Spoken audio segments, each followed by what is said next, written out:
हम सब बड़ी देर से मार्गदर्शन सुन रहे थे। गुरुदेव परमहंस गुरुदेव शक्तिपुत्र महाराज जी, उनके चरणों में नमन करता हूँ, प्रणाम करता हूँ। माता जी विराजमान हैं, उनके चरणों में भी मैं प्रणाम और नमन करता हूँ। मेरे सम्मुख विराजमान मेरे साथी मंत्री आदरणीय गोविंद सिंह राजपूत जी, दूसरे मंत्री आदरणीय धर्मेंद्र सिंह लोधी जी, परम श्रद्धेय आदरणीय अवस्थी जी, आदरणीय शुक्ला जी, और इसको शिविर क्या कहें, इसको तो महाकुंभ भी कहेंगे तो कम होगा। लाखों की संख्या में उपस्थित जन समुदाय, मातृशक्ति, सभी को मैं हाथ जोड़ के प्रणाम करता हूँ, नमन करता हूँ। जैसा मुझे जानकारी है, गुरुदेव भी कह रहे थे सागर से बड़ा लगाव है। मैं इस बात का उनका और प्रणाम करके उनका आशीर्वाद चाहूंगा। यहां पर लगभग 20,000 लोग सागर और दमोह से उपस्थित हैं। लाखों की संख्या में उपस्थित लोगों में मैं गुरुदेव के तो 2-3 बातें उनको अवगत कराना चाहता हूं, आप सबको भी जानकारी देना चाहता हूं। गुरुदेव का आशीर्वाद मुझ पर है, बहुत आशीर्वाद हमेशा मिलता रहा है। उनके संगठन और उनके साथी लोग जो उनके शिष्यगण हैं, उन्होंने दमोह जिले में लगभग 200 ग्राम को, 200 पंचायतों को नशा मुक्त किया है। इसके लिए आपका बहुत बहुत आभार और बहुत बहुत नमन। हमारा सहयोग जहाँ बन पड़ता है जरूर करते हैं, वहां पर जाते हैं, शपथ भी दिलाते हैं। शासकीय सहयोग की जो मदद होती वो भी करने का प्रयास करता हूं। संगठन बहुत समय से काम कर रहा, हम लोग उनके साथ मिलजुल कर काम करते हैं, परंतु आपके एक बात के लिए मैं सबका धन्यवाद करना चाहता हूं, क्योंकि आपने जो काम हाथ में लिया है नशा मुक्ति का, इससे बड़ा कोई काम हो नहीं सकता।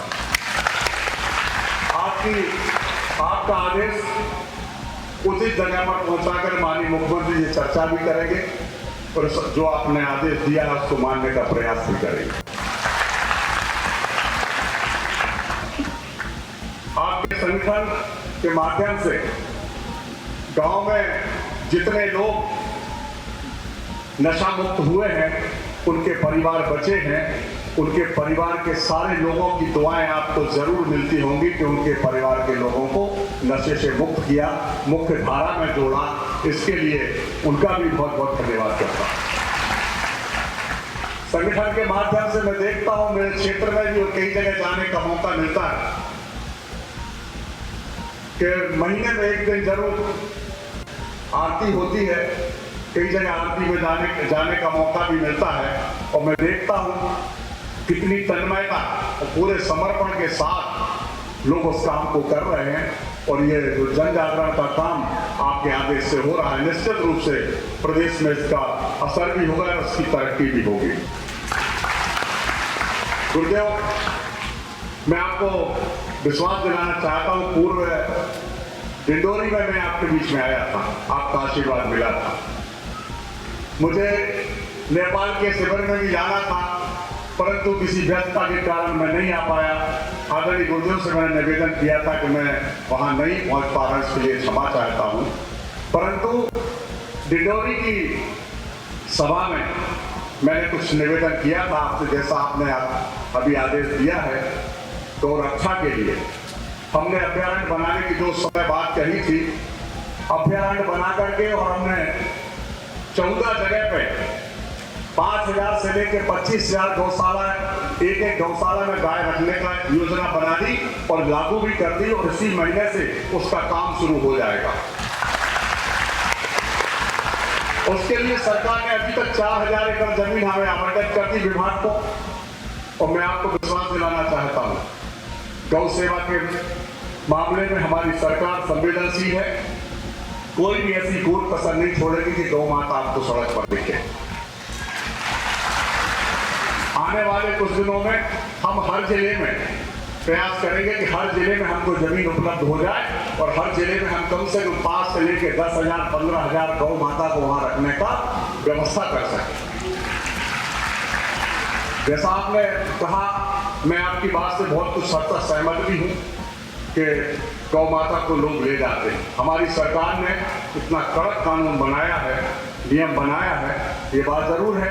जैसा आपने कहा कि संगठन के कार्यकर्ता कई बार पकड़ते हैं, दूसरे लोग भी पकड़ते हैं, मैं इस बात को मानता हूं, परंतु ये मैं जरूर आपको विश्वास दिलाना चाहता हूं, जो भी आपका कार्यकर्ता या हमारा कोई लोग उसको पकड़ करके अगर हम सूचना देंगे तो कड़ी से कड़ी कार्रवाई करके 10 साल तक की सजा दिलाने का काम हमारी सरकार ने किया। पहले होता था कि उस गाड़ी जो पकड़ी जाती थी वो छूट जाती थी।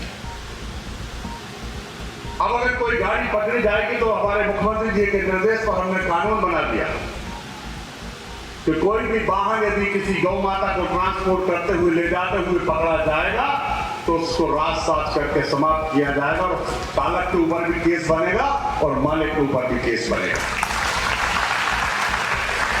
हम सब बराबर चिंता भी कर रहे हैं और आपके आदेश से उसी विचारधारा को हम लोग मानते हुए हम लोग आगे बढ़ रहे हैं।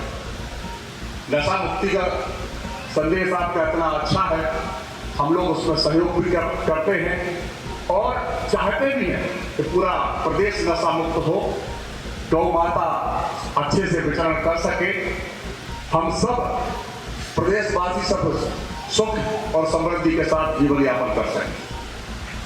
यहाँ पर आकर के इतना अच्छा और व्यवस्थित शिविर में आने का जो मौका आप आदरणीय जीजा जी अवस्थी जी ने दिया, मैं उनका बहुत बहुत आभार और धन्यवाद करना चाहता हूं।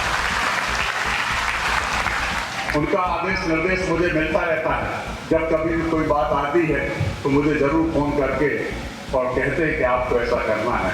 मैं कोशिश करता हूं कि हर बात पूरी कर सकूं, उनका पूरा सहयोग कर सकूं। बहुत ज्यादा कहने की आवश्यकता नहीं, गुरुदेव का आशीर्वाद मेरे ऊपर, बहुत कृपा आपकी हमारे ऊपर रही है और जैसा आपका मानस है, ये निश्चित रूप से आपकी पूरी भावना को ऊपर तक पहुंचा के और उस पर हम लोग प्रयास करेंगे कि आपकी भावनाएं सफल हो।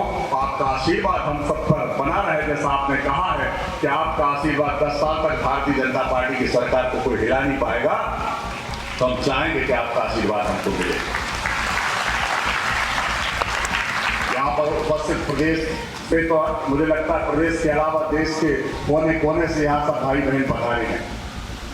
उन सबका मैं मध्य प्रदेश की धरती पर, मध्य प्रदेश में भारतीय जनता पार्टी की सरकार की ओर से आपका स्वागत करता हूँ, आपका वंदन करता हूँ। आप जिस तरीके से मध्य प्रदेश में आए हैं, आपका स्वागत है। सभी लोगों का एक बार फिर से मैं धन्यवाद करते हुए, आभार करते हुए अपनी वाणी को विराम दूंगा और गुरुदेव को विश्वास दिलाता हूं कि आपका जो आदेश प्रवचन जो मिला है, जो विचार आपके सुने हैं, वो सच में दिल को छूने वाले।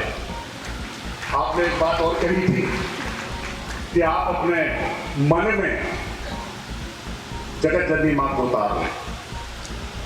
मैं तो इस बात को एक दूसरे वक्ता जो कह रहे थे कि आज सब जगह संघर्ष है, बिल्कुल सही बात है, सब जगह संघर्ष है।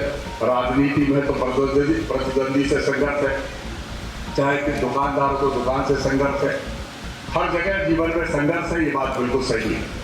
लेकिन मैं एक बात कहना चाहता हूं कि जीवन में संघर्ष ना हो तो आनंद भी नहीं, लेकिन उस संघर्ष के साथ जीवन का आनंद भी लेना चाहिए। जीवन को भी बड़ी मुश्किल से हमें ये जीवन प्राप्त होता है, मानव जीवन प्राप्त होता है, तो उसके लिए हमें जीने का ढंग भी सीखना पड़ेगा और ये भी समझना पड़ेगा कि हम जिस मानव जीवन को हमने इतनी तपस्याओं के बाद हमें मिला है, तो उसको हम इस समय को कैसे जीना।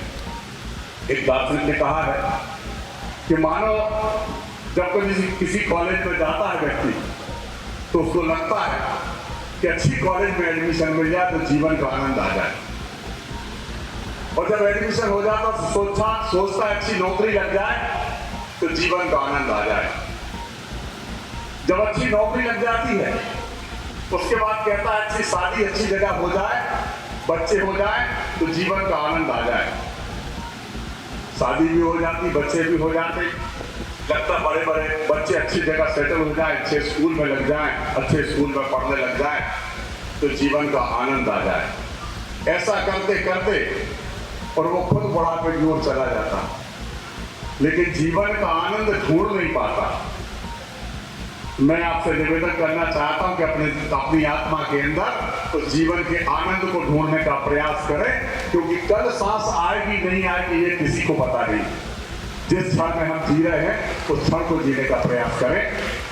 मुझे लगता है शायद जीवन में यही सबसे महत्वपूर्ण बात होगी। मैं गुरुदेव के चरणों में एक बार फिर से प्रणाम और नमन करता हूं। उनका आशीर्वाद कृपा बनी रहे। उपस्थित सभी जन समुदाय का एक बार धन्यवाद करते हुए अपनी वाणी को बहुत बहुत धन्यवाद। जय हिंद, जय भारत।